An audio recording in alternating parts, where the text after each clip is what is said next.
Oh boy, I think you'll like this one. I, like many people of my age, at least the boys of my age, grew up watching a television show called X-Men, the animated series. I didn't watch or read the comic books, and of course, this was before the movies. Look at all these characters. How cool is that? Man, they had some great bad guys. So when I noticed and found out that there was a book that talked about not only the television show, but the art that went into it with some of the most awesome illustrations. And on top of that, pictures of animation art in there. Like, look at this. This book is just filled with high quality photos of animation cells. I was hooked. And I got so involved in it. I read this book through. I've gone through it multiple times, and I've really enjoyed it. So I wanted to reach out to the authors of the book. In fact, someone that was a developer, another that was a writer. They're married. Eric and Julia join us on this episode here on Animation Cell Talk. I think you'll enjoy with this wonderful book. It's beautiful. It is so nice. How long have you guys? How long did it take to put this book together? It was about a year. There's There's a backstory with yeah. a different book, by the way. The first book took a couple of years, the one that was previously on X-Men, because that was like 450 dense pages of text interviewing dozens and dozens of people that worked on the show. I say oral history, yes. This one was so much more about the art. There was maybe 50 pages of writing to it, which we did, but the finding of the art and finding of all the elements that went into it and all the elements that went into production, all the details, that was challenging, because it was like digging through people's storage units and garages and attics and hoping that a box marked X-Men would have something in it, because when we started out we weren't sure that we would find enough stuff. We knew how to tell the story, but we weren't sure we'd find enough artwork to support it. But of course, thanks to Van Eaton Galleries and people like Larry Houston and Dan Wiesenmeyer and Mark Lewis, who were all some of the artists were really anal about keeping stuff. We had all the scripts and storyboards, but we didn't have any of the artwork ourselves. So we very much relied on people, on artists and collectors to lend us stuff. I love the behind the scenes stories, and there's a few of them that I want to ask you about. And right off the bat, I'm always curious about these things. So you have right off the bat the X-Men, and it has Future Part 1, and then I looked in the top corner, Graz Entertainment, and I looked up that address because I was curious kind of what the working environment looked like there. And it's kind of like a strip business. There's like dentists and there's insurance and things like that. Is that the building you guys worked out of? We didn't have the luxury of working out of a building on the writing side. We worked at home. All the writers did. The artists worked there at Graz. This was their first, well, not their very first gig, but they went into business hoping to get this gig. Graz, its husband and wife, Stephanie Graziano and Jim Graziano, had been very successful producers, but decided to go out on their own and create Graz. With an eye toward hopefully making X-Men happen. Because they'd worked with Margaret Leshett Fox. Stephanie had been her assistant programmer. They'd worked at Universal, at I think Marvel Productions. They'd worked for years in the business and really knew how to put a show together. Thank God. And they when they heard that X-Men might happen, they just thought, well, we're gonna grab like the 2 or 3 best artists for this possible, which was Will Mineo and Larry Houston, and have them on as staff. And they had a couple other shows that they started while they were waiting to see when X-Men would get a green light, so that when it came time to bid, there were half a dozen people that wanted to produce it, but they said, look, we've got the best X-Men artists in town. Why wouldn't you use us? And us, and we're friends, and we've worked together before. So they scored with that, and that's how they got to be the pre-production, in charge of all the art side of things. So that was, they weren't a company really a year before that. And at that building, in the offices, that's where they had all the pre-production, the production, meaning storyboards and design. And it was easier to have some of the artists all in the same place for them to hand around materials that way. On the writer's side, over 5 years, there were 20 different, I was the story editor, I was the supervising writer, but there were 20 different people, including Julia, who wrote scripts for me. And everybody just worked out of their house. You know, we worked at our dining room table, and writers would drop floppy disks by. That's how primitive it was. Look, I got your first draft done, Eric, here. And so that you could, it was so primitive. It was before the web. There you could post a file up on a board. That would take about a half an hour at modem speed. Sure. And CompuServe or something like that. Yeah, and then I think the Writers Guild had a board that a common board that allowed you to put files up there, and then I'd have to call up and spend half an hour downloading that. So and hope no one called to interrupt the call with call waiting. That would blow it up. Yeah, so that's the level we were working at. Things take so much longer. And one of the things that I never really thought about, and you brought this up in your book, is the animation cell side being drawn halfway around the world, being painted. So sometimes you would have them come in and it would take time and there'd be mistakes. And then you would have to get them to correct the mistakes. And that even would take more time. Right. Yeah. So the infamous Orphan's End episode. Yeah. Just in terms of X-Men's own history, after, was it Phoenix or Dark Phoenix? Yeah. There's a famous episode within the series that was supposed to play. Right after Phoenix, after Jean died, the next episode had a memorial for her. Orphan's End, right? Orphan's End. Yeah. So, and Cyclops angrily leaves, and by the end of the episode, he chooses to return. At the end of the episode, they have a sense that Jean may actually be alive. Wow. That episode was held back for 2 years because of overseas production problems. So the poor kids, they're watching, and there's the end of the Phoenix saga. Jean's dead. Then the next episode, there she is, just bouncing around. You know, it was 2 episodes further. 2 episodes were bad, and they had to fight to get them remade. And so again, we would have been eaten alive if the interweb were alive back then. People saying, "What the heck's going on?" And then later, when the episode finally got repaired, Stephanie Graziano had to fly people over from Korea overseas to say, "No, this is bad. Come look. We will show you where it's bad." Yeah. Before they finally got some fixes done. Finally agreed. And so the episode ran 2 years late. And I'm looking at some of the villains here. I remember you were talking about the difficulty of animating Sinister because of all the what are the tassels or whatnot on his outfit? Rooster tails. For Larry Houston, who was himself a huge X-Men comic book fan, as was Will Mineo. Yeah. But we had a tight budget. I mean, we were really pushing the limits. Graz was amazing that they were able to produce what they did within our budget, because we were giving them these big, spectacular stories. They're trying to, and they were caught. You know, they were saying, "Look, we've got half that money. You know, we have Saban budgets here, and this is." And they'd find ways to produce it. It was great. But when something like Sinister came along, Larry would just look and said, "Oh my God, all he's got to do is turn." And we have to animate 400 different bits of his costume turning. And there goes half a budget for that episode. So he would never let him turn. He just, a shot of him, and then you have a shot of somebody else, and then you have a shot of him somewhere else. And it was self-preservation, but it made him kind of weird. It made him kind of Dracula-like.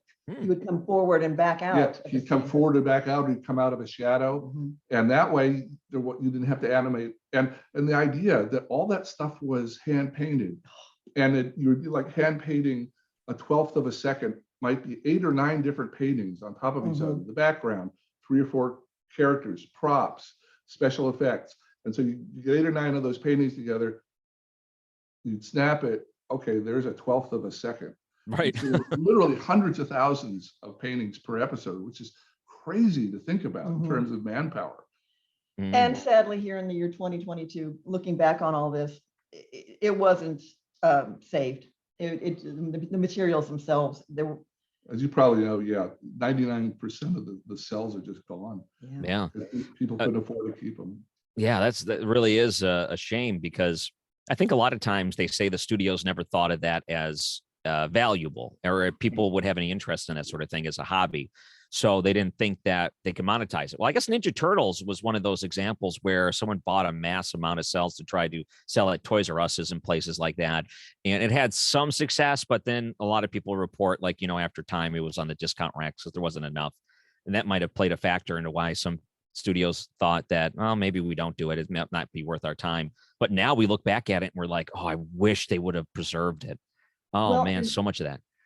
the old X-Men animated did not have a parent company in the same way that I'll always say Star Trek has Paramount and Batman has Warner Brothers Studios. X-Men was the production of X-Men. It took 4 companies, including Marvel, to produce the show. So there wasn't, and you've over the years, it's been 30 years, dear God. Yeah. And there has never been a single company in charge of all the rights. So there was no there's nobody that had an interest, like say if it's Batman the animated series, Warner's knew that they had a legacy there and they were going to do more shows like that or following that. So they would keep an archive, and it costs money, it's climate control, it's maintaining the original work is an investment. But when you've got Disney or Warner's, you have a place that knows that 50 years from now people are going to be interested in the materials, and there just wasn't a parent company like that for our show to look after the stuff. Yeah. I mean, the illustrations, everything that you put into this, the hard work, I enjoyed every second of it. I was such a geek going through this. I was showing my wife, I was showing my son, like, oh, check this out. How cool is this? Some of the stories I wanted to bring up at the very early onset, where you're trying to put together this pitch for Marvel about how the show would look and try to get the approval, the thumbs up, Stan Lee being involved, the characters that you decided to choose. Can you talk about the pitch and what it was like to try to convince Marvel, hey, let's do this project with us? Take a look at this piece of art from Neil Adams. It was one of the earliest promotional pieces. Oh, sorry, I can hold it up here better. Yeah. Oh, that piece right there. If you can see it, I'm doing it wrong, but there you go. You'll notice, if you might not, but there are 3 people who aren't in this pose, and that's Beast, Jean Grey, and Gambit. Because when this pose was done, and it was because a lot of people wanted X-Men to happen, people didn't know who was going to be on the team, and they figured that would be the core right there. Yeah, we kind of got the first day in February '92, middle of February. You got the call. We kind of negotiated.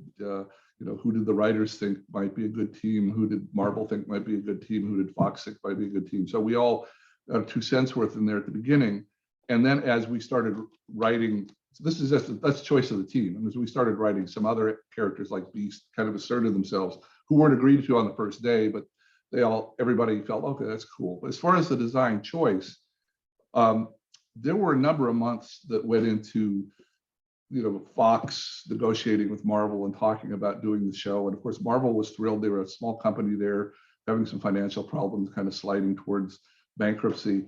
Hadn't really had a TV series successful before. Yeah, it was just hard to think back to. And so Marvel was just kind of happy that we were doing one. They had people there like Bob Harris, who was their X-Men editor, who wanted us to make sure that we stayed on canon, but they weren't ferociously opinionated. They were getting a fee, and strangely, Fox had the final say, a final cut. If they disagreed with something with Marvel, they just would shrug and say, well, this is what we're going to do, and Marvel would have to live with it, which is not the way it is in the world today. But as far as the design goes, as I understand it, because I was on the writing side. I was dropped in and told, look, start writing the scripts this morning, please rush, we're 2 months behind, get these things done, and here's the core of the team, here's the look we decided upon. And they pretty quickly decided upon the Jim Lee look, and that came from negotiation with the head artists, Will Minnie and Larry Houston. And Will was they both felt very strongly about that. They both animated for over 10 years, and they looked, and Jim Lee's stuff was the cleanest to animate in their mind. Also, it was current, it was popular. It was a home run. They just said, this is perfect for us. Let us run with this. So the artists had very strong feelings about that. But when we're on the writing side, it was, but as you see the anecdote in the book, I don't know if you know, but I don't know if it's in that book, but it's in one of the books. There was a change of heart. Suddenly we got a call when we were half done with producing the show saying, oh, you have to start from scratch. We're not going to use the Jim Lee look at all. And okay, and the artists rebelled and said, oh no, we can't do this. And they said, yes, you have to. We're made a decision. We found out later it's because Jim Lee and the other artists had left Marvel to form Image. And so that's why they were making this decision. It had nothing to do with what's best for the show. but it had to do with it was a business decision, and Right. the artists rebelled and said, no, we're going to do Jim Lee, and push came to shove, and we stayed with Jim Lee. But and that was basically Will Mineo taking a stand, saying, we're 2 months in, we're gonna miss our air dates by 2 months, and this is the right thing for the show, and so they put their foot down on that. Yeah, I thought did he go off and do Wildcats, another series or something like that? Am I thinking of the same story? Maybe I'm mixing that up. But as writers, this is kind of interesting the way that you're talking about how the artwork come together. So as writers, would the appearance of a character factor into mentally how you would write a story? So I don't know, what are you thinking about when you're putting this together? Are you visualizing how they look when you write? Oh, sure. Also more visualizing how they sound and character-wise, who they are. I mean, look, these are people with superpowers, but they each have their own very specific core human stuff going on, and that was the fun part to play off of with the X-Men. Yeah. Each of them was very specific, and what they look like makes a difference. Sure. Like if you're writing for Russell Crowe, it's going to be different from writing for Keanu Reeves or somebody else. There's a physicality to people and to characters, but it's just their core character. It's investigate, what would Wolverine do in a dramatic moment like this? How would he handle it? What would, and that's more came into the decisions for. Yeah. Just by the way, we may lose some power here. Oh no. Here. We switch to another. We could switch to another computer if that happened, but Okay. Okay. We have a broken power cord, and so the batteries go out. Oh no. Just give us 1 minute to reset if it Yeah. comes to Do you want to do that right now, or do you want to wait and see what happens? Probably. Look, we're already. Yeah. Would you mind? Yeah. Switch up. Can we give I'm it just going to pause? leave it rolling, and when you log back in, we'll just pick right back up. Okay. So let me ask you, do you think the interest in cell animation art is a function of all of us of a certain age growing up with these shows, in our youth, and then realizing the animation is beautiful, and it is a dying art. We're not seeing cell animation anymore, thanks to computers. Yeah, it's kind of like, it's hard to explain it. At first I thought, is animation cell collection kind of like the classic rock of radio formats, where people are just familiar with it and they like to bask in it because they know it already and it's familiar to them? Or is it more like a musician that has learned an instrument, but when they go back and listen to their song, they appreciate it in a different way? I wondered if it was something like that, where once you start to know what to look for, if it changes the way you look at it and you enjoy it more, and that's why you like it. I don't know. I think everyone kind of collects in a different way. I think also they love the idea that something like this was seen by other people and now they can physically hold it. That's kind of cool too. It is magic to me, just having, especially with the art book. So, right. Because Eric and I can't draw a lick, and realizing that these people, the artists at all levels, were able to make this. Yeah. I think he's coming in, and I think I'm going to check out. Okay, perfect. Oh, that's cool. You got all kinds of stuff on the walls. You almost have no wall space left. That's exactly. Well, it's been our home office for 29 years, so we've had time to load it up with stuff. You got the Martin Short character from SNL back there. Yeah, that was an interesting thing. That when I was working at Hanna-Barbera, they did an Ed Grimley series, and that was some original artwork that the artist that designed him did of the character, and it lasted, like one season. It wasn't a happy melding. SCTV is so funny and so premium, and HB was just at that time just trying to do stuff on the cheap. I see the X-Men 97, which is the new one. So did you put that over something? Because there's no way you had an empty space on the wall. Yeah, something had to be sacrificed for that. That's coming up. World. That's coming up, and boy, it's. Can we not talk about it? Oh my goodness, it looks so cool. I'm excited for it. I'm glad you guys are involved in it. Yeah, that was very nice of them to consider us.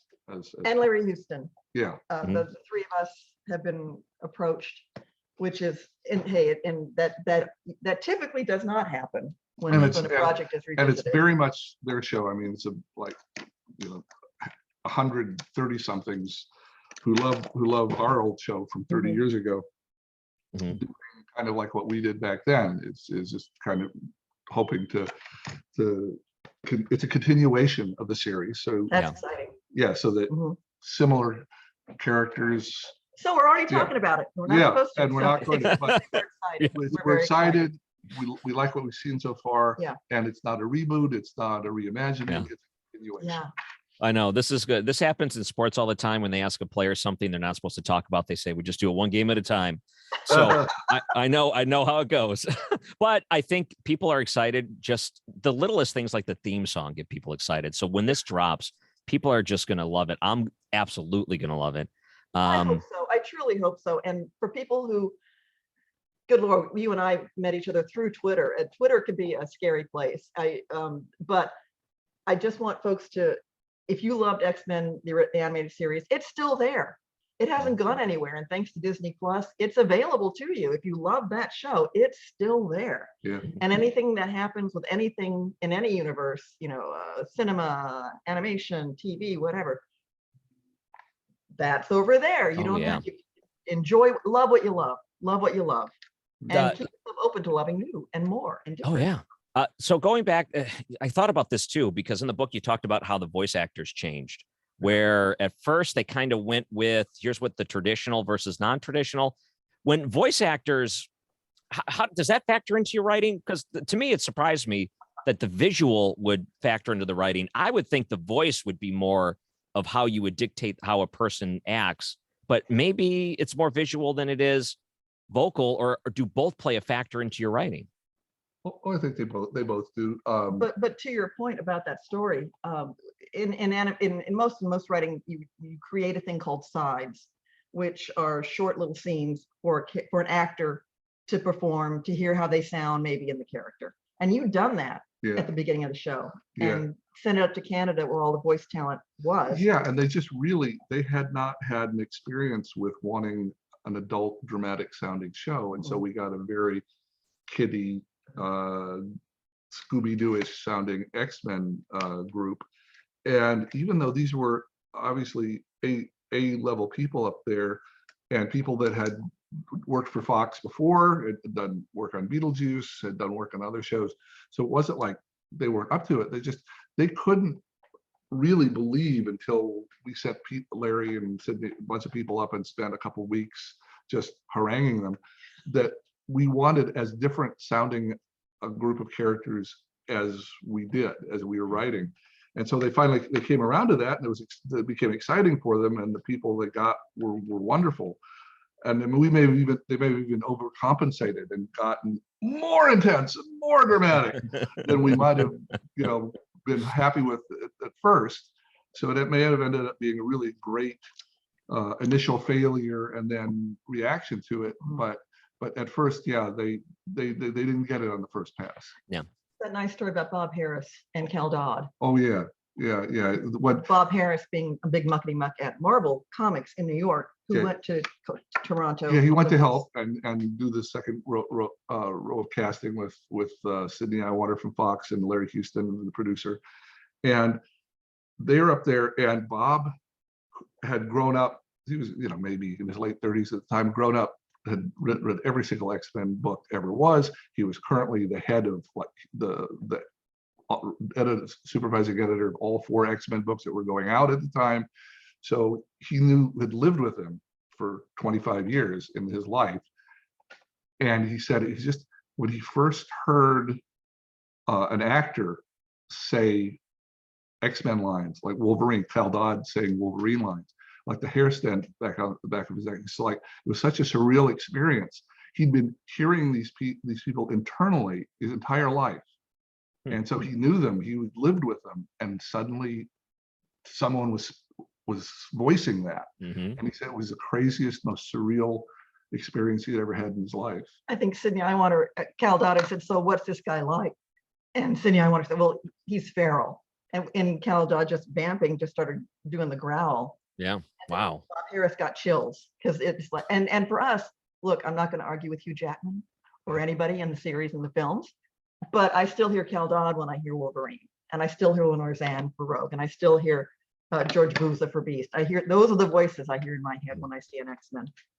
That's so great. And the right explanation, if you had to come up with a word to try to describe the voice, that is perfect.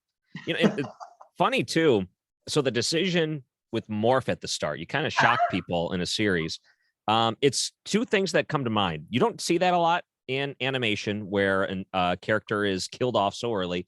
But I asked my son when I started watching these again, who's your favorite character? And he said Morph. And I was surprised by that because normally you think, people think, oh, Wolverine, because, you know, everyone loves Wolverine, right? He's tough. He's got the claws and stuff. But he loved the idea of just being able to change into something else. And it's so interesting in the book, the way you decide to bring him back, because apparently he tested well. Is that the story? You can blame your son if he'd been alive 30 years ago. All sorts of kids had the same reaction. Morph was funny. Morph had the coolest power you could imagine. And we had written it so that we made sure that the audiences knew that everybody on the team loved him. Had fun with him. So when he got killed halfway through this episode 2, it would be the biggest heartbreak possible. So we kind of set this up ourselves. We didn't realize at the time, we really weren't planning on having him come back. We just, he's dead, he's dead, he's dead. We want to show there's consequences to being a heroic X-Men. Mm-hmm. And then you're right. It said after the first season, we get a phone call saying we did a focus group with kids, and Morph's their favorite character by a landslide. You got to bring him back. Oh, damn! Because it took weeks to get the permission to kill him in the first place. Mm-hmm. Let me give a shout out to broadcast standards and practices. Normally, the censor person, a woman named Avery Coburn at Fox Kids, who had final word on everything. Her word was law. And I swear to God, I remember you telling me, you and Mark Edens, your head co-writer guy, you know, we need to show heroic sacrifice. We need to show that stakes are real. We need to kill a character. I mean, this is not going to happen. Yeah, good luck. Yeah. You know. But Avery Coburn, you explained it very carefully and persuasively, and she understood the books and understood what you were doing. Without her, X-Men wouldn't have happened. Yeah. Wow, that is so fascinating.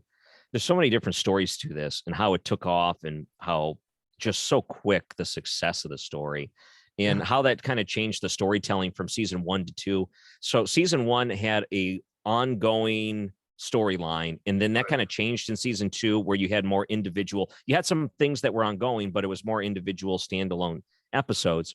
Did that change the way you wrote for it too? Was it harder to write that, or was it easier to write it that way as opposed to one long story? They both have their advantages, but we liked having a longer connected story. That was great. That was a concession from the animation production people. But as we show the book, the Fox was nice enough to let us try that. Yeah. And the teething problems of having a new show and a difficult to produce show and a show that started a couple months late in production, they had to postpone the premiere of it 4 months because of production problems. Yep. And if you have connected shows, you can't just, oh, show 8's ready. It doesn't matter if show 7's bad.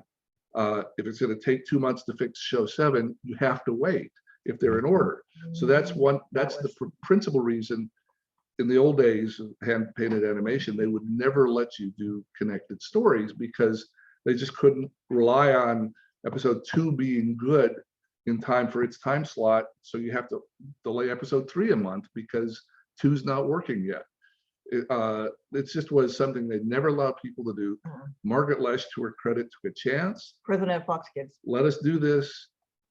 It cost the network a stack of money when they had to delay from September to January to start the show. But to her credit, she said, we're going to wait till it's all right and all ready. But so, of course, for the second season, she looked at us and said, I'm not doing that again. You know how much money it cost me to delay this 4 months, airing this 4 months. You're going to start doing individual episodes. And so we would ask, well, could we do 2-parters and like 4-parters, you know, like, and yes, so we tried to do that as much as we could, like with the Phoenix stories, but so that we could do longer stories because we always enjoyed that. But the Yeah. storyline of the second season with the Savage Land, those little bits Yeah. were specifically designed so that, and it did happen.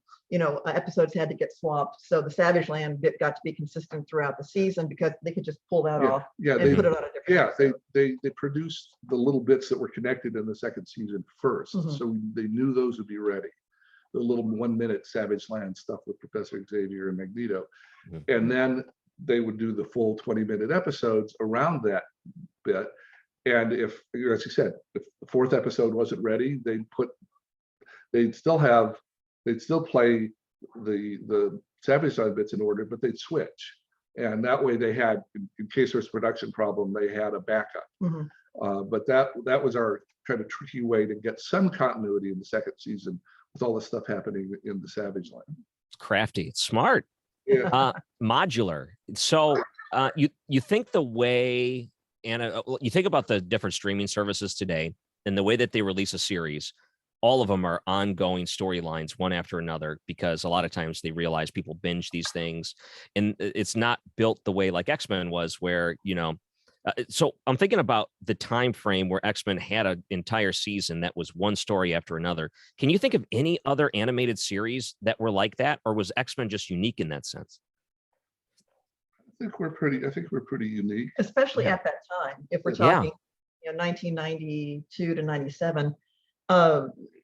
It was unusual, and I think that especially because there was a big argument behind the scenes that kids aren't going to remember from episode to episode if you do multi-parters or if you have a through storyline. And that's when Sharon Janis stepped up and said, if I edit a little chunk at the beginning previously on X-Men, this will help the kids remember. And everybody loved that. It saved them money because that was a minute of new animation they didn't have to do. Yeah. And so it made everybody happy. But yeah, there's severe worry that we were making these multi-part stories and connected things, and then the kids would just, and I just wanted to shake them and said, have you ever met a 7-year-old? You know how obsessive they are about the shows they love and how many times they watch them. They're not going to have trouble following this. My parents might have trouble following this, but not the kids. An observation, when I was younger, of course, loved Wolverine. Yeah. As I watch it as an adult, Rogue's by far my favorite. I thought the best character in the show is Rogue. I don't know why it changed. I always thought it would be Wolverine because Marvel today puts so much attention around it. The different individual movies for Wolverine. Rogue doesn't get the credit she deserves. I think in this series, she's fantastic. Well, and I think too, she has, in a way, the thing with this group of X-Men, I always like to think each one of them has this spectacular, unusual, unique mutant ability. Mm-hmm. But for each one of them, it's the thing that is their own personal nightmare. Rogue is in theory is the strongest and can do anything she wants, but she can't touch anybody. Mm-hmm. And that all she wants is that. Whereas Wolverine is living forever. Yeah, is not able to sort of. If he couldn't touch anybody, just go off in the woods and hang out. He'd be clam happy for a decade and wouldn't bother him so much. And if Rogue had his abilities, she'd be able to touch people with love, but would be able to fight. In other words, each one of them, Beast with his intellectual abilities is among the X-Men core team the most obvious mutant. He's the one who can't walk down the street without people pointing and staring.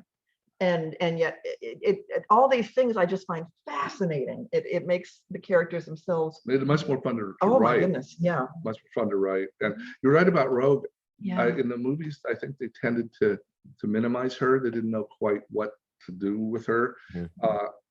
We had a bunch of really powerful not by, it wasn't a political statement or anything. It just happened that the characters we picked, 4 of them were women, 3 of whom were really powerful. Rogue, Storm, and Jean Grey. And so I think one of the movies were spectacular, were and are continue to be spectacular. And we love them, and we love the casting and the productions and a lot of the storytelling. But I think they were a little thin on characterization for the women. And that's just, I don't know why. Maybe the stories the people involved were interested in focused more on the male characters, But after a couple of seasons, we were aware of the fact, or people made us aware, look, you've got a 50% female leads here, and they aren't, supportive. They aren't secretaries and maids. They're co-leads. Yeah. And it was just, well, because we just thought of them as X-Men. We didn't think of them by gender. And it happened that there were some stories that Rogue would be the strongest character to put in the middle of, like the Cure. Oh my God. And we tried to give 2 or 3 specific episodes to everybody, like backstory episodes, like with Storm and the Shadow King, or Jubilee and her family, or whatever. We tried to give as much of that, so all the characters had, a certain amount of screen time. I think we were a little thin on Morph, possibly because we had planned him to be dead, so we had to plan a lot of stories for him. Yeah. But we tried to keep a balance. We tried to showcase everybody. So when you were writing and you're doing it remotely, different from the artist, did you ever once see an animation cell during the series, or was that completely done somewhere else and it didn't even cross paths? That was all Groff Entertainment Studios. They would show up there, but we never showed. The writers never showed up at Groff Studios. So. Yeah, I would get storyboards. Yes, because that way, that's early on. You get a script done, and the next stage, about a month later, is storyboards done. And that's about 900 images, about 300 pages of triple images, laying out the whole story the way you'd imagined it in your mind, and now the artist has interpreted it. And at first it was just to check to make sure the story was holding together, or that English language is a vague thing. You indicate one thing and the artist heard something else, or they tried something different, and one of them was cool and one of them really didn't work for you. So there'd be notes back and forth between me and Larry Houston, who was in charge of storyboards, saying, first act's great, but some of the stuff in the second act wasn't what I had imagined. And he would do the same thing. He would read the scripts, the outlines in the scripts beforehand, and give me notes saying, well, you've written a battle here. It's going to take up half the budget. Can can simplify it? Or, I can't do that with that character. The artists are going to shoot me if I ask them to. Can you modify the scene? So it was every day back and forth with notes. It was tended to be faxed notes. It was pre-email. So I'd get a fax with 3 pages of notes on a script from Larry, and you get a fax back with 3 pages of notes on the storyboard. And luckily we got along really well and had a 98% same idea of what the show should be. And so it was, in my experience, one of the happiest and smoothest of those. But that's the thing. There's so many people that you have to account for. The writers are just writing as fast as they can, and the artists are drawing as fast as they can. But Larry is listening to me and listening to Marvel and listening to Fox and listening to the production people overseas, and getting 6 or 7 different people giving him notes and having needs that maybe he needs to make some adjustments to what he's doing with the art. I would get the same number of things, including from the censor, about, you can't do the scene this way. You're going to have to think of another, an alternative way to do that scene because it just doesn't work for us. And then there'd be negotiations, but could we find a middle ground that we're both happy with, kind of thing. So constant, I'd say I'd spent 2/3 of my time talking to people, talking to interested parties in the show, and 1/3 of my time coming up with stories and fixing the writing. So there's a great deal of management and diplomacy involved in my side of things. It's so much I can't even begin to fathom the management. In part of the book, you show a rundown of how you even manage movement to try to time everything out right. And I think that would be, to me, so hard to get right. That is a real difficult thing to animate movements so it doesn't look unnatural, but you have to find a way to plot it out properly and time it out properly. And the same thing I found fascinating, that you said you could animate every word with just 7 different mouth variations. That's amazing to me. Isn't that wild to find that out? Yeah, We weren't clear on that. these are things that we didn't have to worry about. We just had to worry about getting the stories done on time. But from the production side, they had to. But yeah, the idea Mhm. that you could be shipping all these materials overseas to a country where maybe 75% of the people working on the show didn't speak English or didn't speak it well, and they weren't drawing the mouths to get the words. They were doing 7 1 2 3 4 6 1 3 Mhm. as mouth movements, and it works. Stephanie Graziano was sharing that the people she was most fascinated by were the timing people in the Yeah. office who had big honking stopwatches, because that's what you had back then. You didn't have computer stuff. Mouthing it out, talking it out, literally timing it, and coming up with the mouth movement decisions. What a bizarre, fascinating, important skill set back then that I didn't even know was a thing. And we were pushing it fast. Everything about X-Men, the pace was really up. If you watch it, say, compared even say to Batman, that beautiful, beautiful show, the pace seems more modern, it's literally 50% faster. The guy, Will Mineo, who had worked on a couple of the Batman storyboards before he was entrusted with doing the supervising X-Men show, specifically looked to do 50% more cuts Mhm. than they did on Batman, because the Batman stuff's so beautiful, you can linger on it. Yeah. The animation just makes you want to, watch it move. And with X-Men, you get a little bit of stuff and you realize, well, if you played that out, it would look kind of clunky. But if you had cut, you'd have energy and excitement. And also we wrote the scripts long to make them cut it quickly. We kept on jamming more stuff into them with the intent that to keep the pace up, because I'd had the experience in past when I was getting started, say at Hanna-Barbera, some other places, where there was a tendency to just kind of pad scenes out. Somebody say, well, the He-Man walks to the plane. Yep. And instead of just saying, I'm leaving, and boom, he's on the plane and flying somewhere, they'd have 8 screen seconds of him walking up the steps of the plane and closing the door. And that's so dull. And if you're a fan and you want the excitement, it's just that for the people making shows, a lot of times it's easier and less effort to just, okay, well, there's 10 seconds of action I can just do. There's 10 seconds of action I can just do.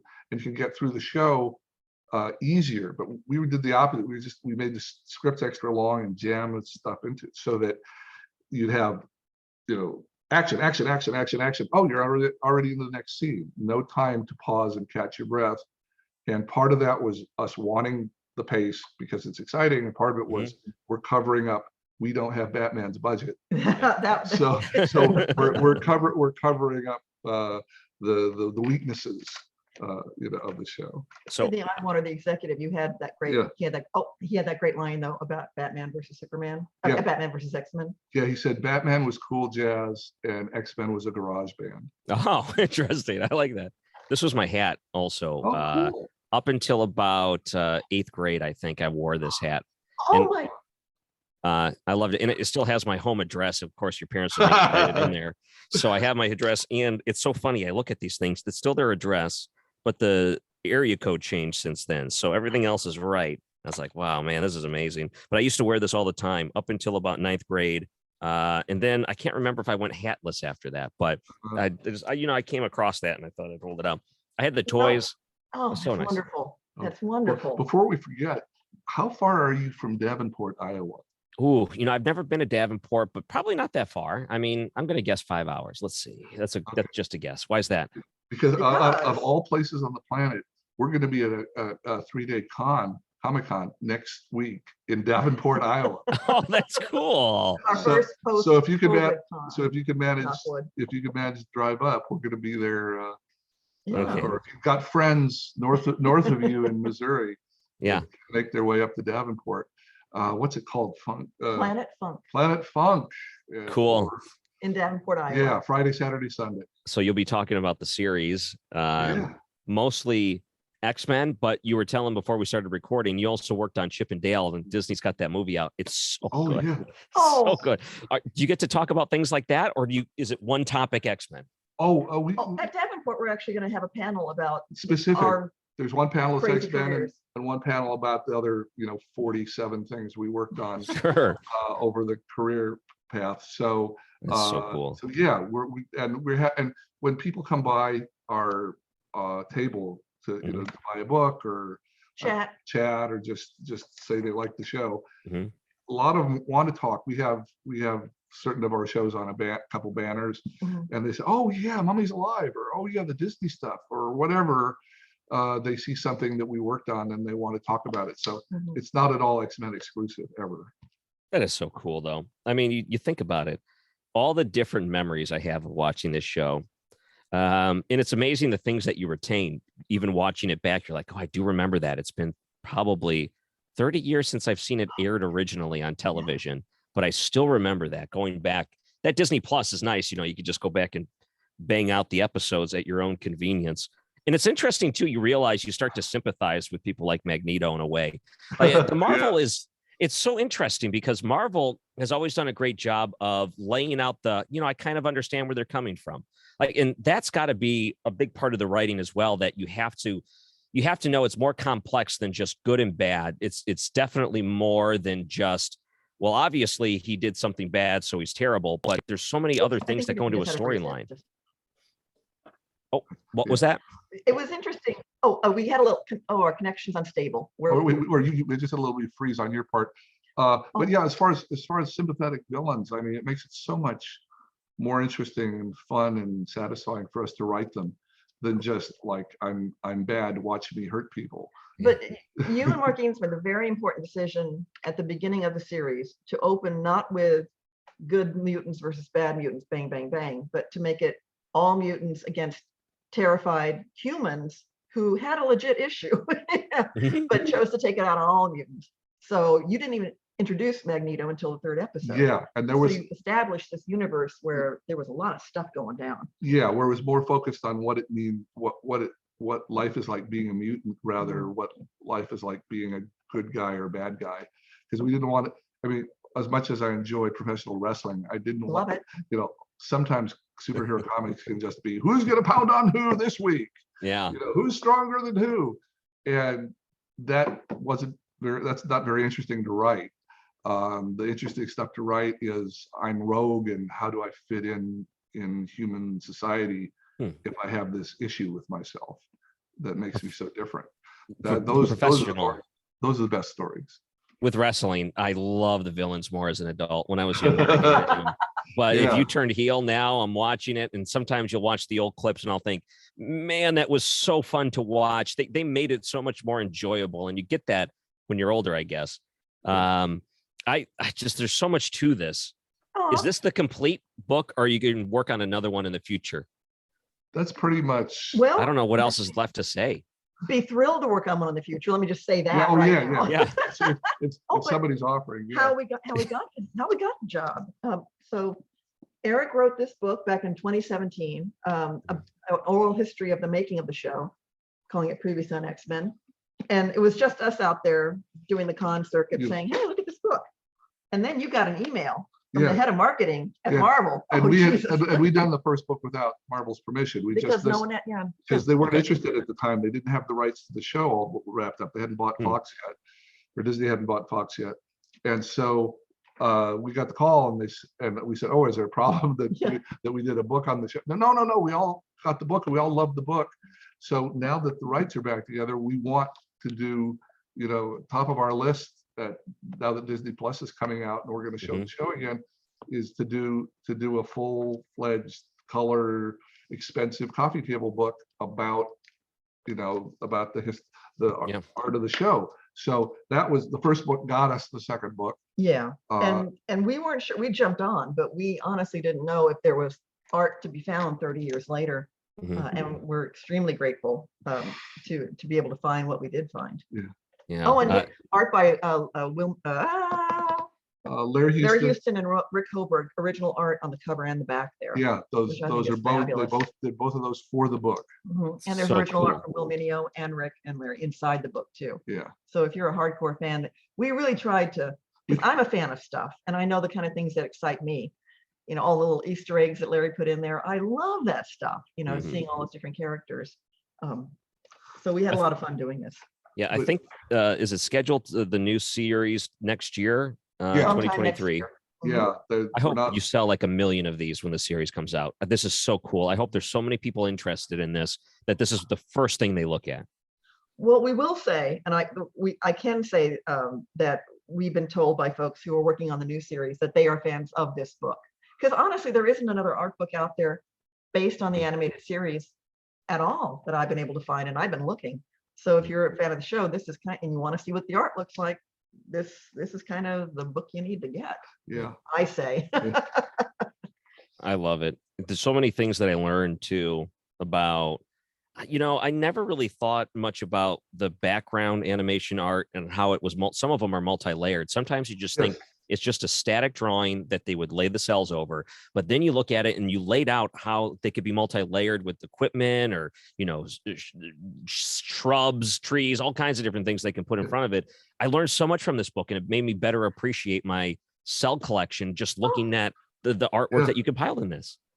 Well, that's a huge compliment. That's I love hearing that. Because we were learning that as we went, you know, not being the artists, not being the physical producers of the show, being writing, you know, we were fascinated to see the amount of human effort, you know, the hundreds of thousands of man hours that went into making a show, and just the attention to detail and all the stuff that could go wrong, all the stuff that if somebody was slack, you know, or wasn't paying attention, wasn't doing their job, would look wrong, would feel wrong, would sound wrong. I mean, there are even people, producer Scott Thomas, I remember him coming in and starting to supervise the post-production and, you know, making it as intense as he could. And we used it to Bond. They were in charge of the post-production, and they were used to turning out really low rep little cartoons. And he said they didn't even have a budget for sound effects. It was for people walking, for things exploding. It was didn't have a library. Yeah. So he said he had to quickly build that and insist that they spend the extra day layering some decent evocative sound in behind all this stuff. If he hadn't put his foot down and said that, you know, Saban would have been happy for it to have a really thin, uninvolving soundtrack. But Scott just said, no, this isn't going to stand. We need the Foley artists in here. Come on now. And so at each stage, there's somebody that carried the ball and didn't drop it, you know, and we're just so thankful for that. Oh my gosh. Yeah, I think as fans, there's so many things that people are hoping that are in the new X-Men series. Did you watch the Ghostbusters Afterlife, the new one that came out? So we did. Yes. They made you wait for the theme song till all the way at the end, and they put the Ray Parker Jr. in there, and you're like, oh, is it going to be there? Is it going to be there? And I'm really hoping that even the little details like the theme song that's so iconic are included in some way, incorporated in some way because Ghostbusters, they understood there's so many generations of fans that they have to appease, so they got to be able to put some of those things in. I got a feeling there's going to be some of that, and I'm really excited for it. And again, one of the best books, if any animation cell collector wants to go through and look at some amazing artwork and explanations of it, this is a must-have book for them. So I really want to make sure everyone knows that. And thank you so much. You guys are such a great interview too, and being able to spend, this is a long time, a full hour. I didn't even ask you how much time you had. I just kind of kept talking. I hope that's okay. I didn't keep you from something else. We're good. Yeah, we're good. I have an Easter egg for you in the book, since you have the book right there. Okay. Open to the first page, which I love these, the front cover and the back cover, the interview. About where your left thumb is. All right. So I'm saying your right thumb. you notice this is the storyboard for the intro to the show. And check the aces. If you see the aces that Gambit is throwing at the camera, do you notice anything? Because I've been watching the show for 30 years. Yeah, well, I mean, that one spade is upside down. The spade is upside down. And that was not intentional. That was a mistake. I asked Larry, wait a second, in the book, wait a second, we're looking at the art, the spade's upside down, the pip's upside down. And he goes, oh, that had to be an overseas error. He went and checked. No, I drew it upside down. Oh my God. So if you watch, next time you watch the intro, every episode, the spade is upside down. in Oh, the I love intro, it. And it goes by so fast, you miss it, but you can enjoy it now. You can savor it. It's in the right book. here. It's in the book. Oh man. Yeah. Well, that's great. It feels good. The artwork and I mean the quality of it's top notch too. I mean that's Oh, yeah. you'd have to have top quality to print all the different colors and everything. Julie and Eric, this has been a true pleasure of mine. Thank you so much for doing this. I really appreciate it. Ryan, thank you. Thank Okay. you so Yeah, much. thank you, Ryan. Appreciate being here. Yeah. Eric and Julia wrote this fantastic book, X-Men, The Art and Making of the Animated Series. I had to get this book for myself. There's copies you can buy online. It's well worth the investment if you are an animation cell hobbyist or enthusiast, maybe. But I got to say, I think you really enjoyed it. It came out just a couple of years ago. You know, the price tag on there says $50 US. I didn't pay that much for it. I don't think you would either. It's worth it. It's like I think 20 some dollars for this book. 100% worth it. Maybe even 30, whatever it was. I got to tell you, you got to get your hands on it. Man, look at some of this cell work. Oh, I'm just going to be showing it off. I can just go through an entire video flipping through the photos of this book that I think you would enjoy. So do it. And thanks again to Julia for setting this up. And thanks again to Eric for talking more about it. You guys have a great weekend. Have a great week, whatever day it is that you're watching this. And we'll talk again soon.